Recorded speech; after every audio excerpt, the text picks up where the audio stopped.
OK? Vie personnelle maintenant. Beaucoup de questions constamment, puis ça depuis toujours, sur les relations de couple.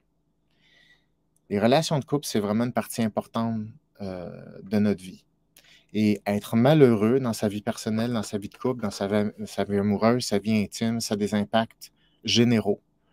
Euh, ça a des impacts au travail, dans sa vie professionnelle. Même si on est bien dans notre travail, notre cerveau, c'est le même qui passe de la maison, qui passe au travail. Donc, les éléments d'insatisfaction qu'il y a à la maison vont se transférer dans notre vie professionnelle. Pourquoi on souffre dans les relations de couple? Alors, là, on va nommer plusieurs petits défis, dépendamment de, je dirais, à quel point la vie de couple est développée. Il y a beaucoup de gens célibataires qui ne veulent pas être célibataires et qui font beaucoup de fréquentation, font beaucoup de dating. Et il y a de plus en plus de gens qui sont désespérés à l'idée de trouver une personne avec qui ils vont pouvoir développer une relation parce qu'ils sentent que ça mène jamais à rien. Ça ne se passe pas. Ça clique jamais. Il n'y a jamais de deuxième rendez-vous. Alors, les gens sont de plus en plus anxieux maintenant d'aller rencontrer des nouvelles personnes. Et les plus jeunes générations, c'est encore pire. Mais ce n'est pas exclusif aux plus jeunes générations.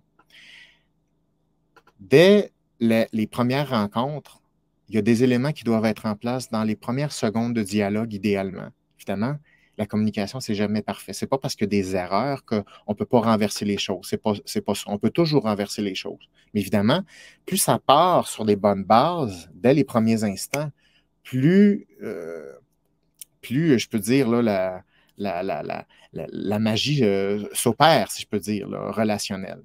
Donc, il y a des erreurs qui sont fondamentales, entre autres dans la distribution de l'attention.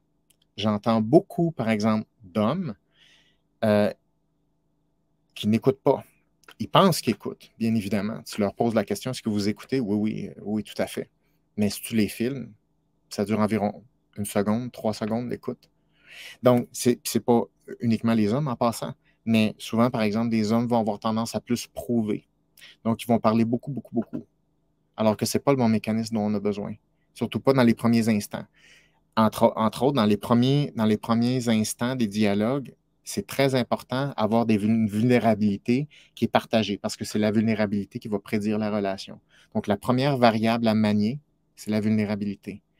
Mais ce qui va prédire une relation, c'est-à-dire, mettons, le 2e ou 3e rendez-vous, c'est est-ce que la vulnérabilité a été bien distribuée ou elle est relativement réciproque. Ceci est un calcul. Ça ne peut pas être juste le fruit du hasard de si je suis assez une bonne personne, la personne va me remarquer tout seul et là, elle va vouloir me revoir. Ça ne fonctionne pas comme ça. Donc, entre autres, il faut comprendre le rôle de la vulnérabilité et comment la vulnérabilité crée la relation et quels éléments créent cette fameuse vulnérabilité-là. Parce que c'est quelque chose qui est très sensible et la vulnérabilité se développe lentement, mais s'inhibe facilement. Ne serait-ce qu'avec une pensée ou une gestion attentionnelle dont je vais même un petit peu parler tantôt. Okay? Donc, dès les premières rencontres, il y a des éléments de communication qui prédisent l'absence ou la présence de la deuxième rencontre. Maintenant, il y a des relations qui ont passé cette étape-là, qui sont capables d'être en relation de couple. Ça démarre, OK? On parle de quelques mois, même années.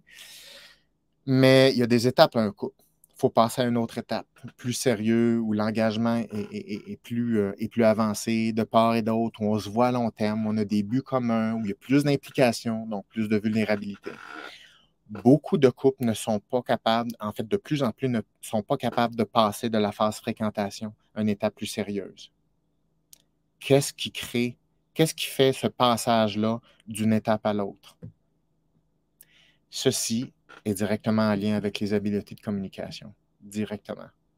Donc, la façon d'articuler, par exemple, des sujets de conversation, la sélection des sujets de conversation. Donc, oui, il y a des éléments non verbaux et il y a des éléments verbaux. Donc, tous les sujets ne font pas le même travail.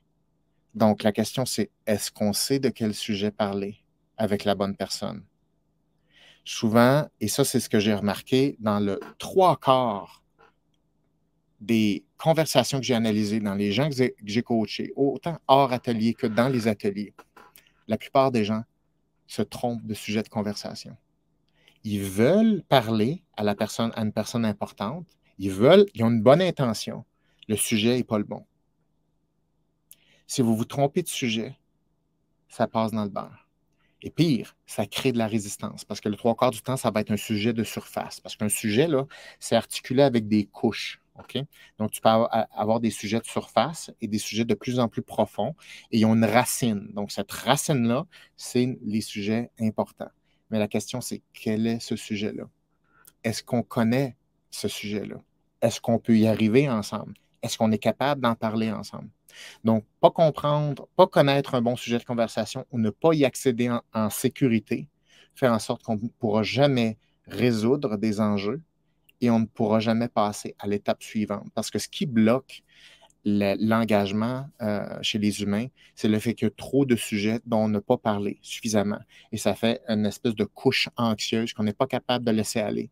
Et ça fait en sorte qu'on minimise l'engagement jusqu'à ce qu'à un moment donné, on se sente mieux. Mais ça n'arrive jamais et le temps passe. Donc, ça, on le voit beaucoup. Et évidemment, dans les couples, on a des couples à long terme. Couple à long terme, c'est plusieurs années. Peut-être que vous êtes ensemble. Mais ça ne veut pas dire que ça fait plusieurs années qu'on est heureux ensemble. Parce qu'il y a une différence entre passer du temps avec quelqu'un qu'être bien avec une personne. C'est très différent. C'est très différent aussi se tolérer, puis juste minimiser les chicanes ou les argumentations et être en pente ascendante dans sa relation parce que ça se fait, et même sur plusieurs années. Puis là, je ne vous parle pas de rapport sexuel ou d'excitation sexuelle ou de libido. Je ne parle pas de cette partie-là. Je parle de la complicité. Je parle de l'engagement. Je parle de se choisir. Je parle du plaisir à être ensemble. Puis oui, c'est sûr que ça a un impact au niveau des rapports sexuels puis de la sexualité en général. Mais qu'est-ce qui fait en sorte que le couple continue à se développer malgré le temps? C'est une question de communication interpersonnelle.